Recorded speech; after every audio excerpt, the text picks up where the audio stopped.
data. Requerimento em discussão. Requerimento em votação. Senhor presidente, esse requerimento, na minha opinião, qualquer requerimento que eu achar que eu devo requerer, eu vou no executivo, eu vou no secretário e penso, particularmente. No plenário, eu sou contra esse requerimento. Ele achar meu voto. Requerimento em votação. Os que concordam permanecem como estão. Os que discordam, que se coloquem em pé. Os que discordam permanecem. Os que discordam se coloquem em pé.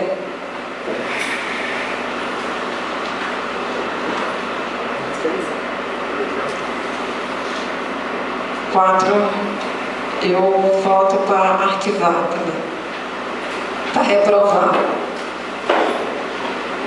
Requerimento reprovado 5-4. Requerimento 06, Gabinete da Vereadora Liliane, 2015. Requer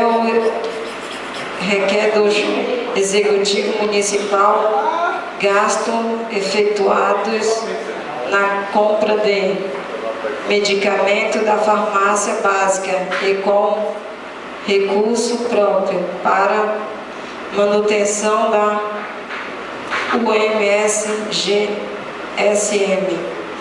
e o posto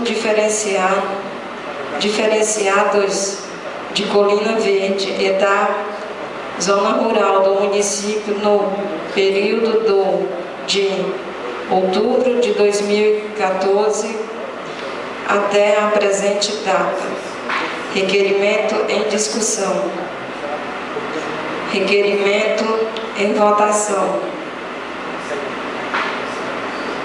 Os que concordam permanecem como estão. E os que discordam, que se coloquem em pé. Requerimento reprovado, que o voto acompanha os quatro. Requerimento reprovado pela maioria. Requerimento 007, Gabinete da Vereadora Liliane, 2015. Requer da chefe do Executivo Municipal a relação nominal dos servidores, respectivos valores percebidos com diárias de campo no período de janeiro de 2014 até a presente data. Requerimento em discussão. Requerimento em votação. Os que concordam permanecem como estão, e os que discordam, que se coloquem em pé. Requerimento reprovado pela maioria. Eu voto para reprovar.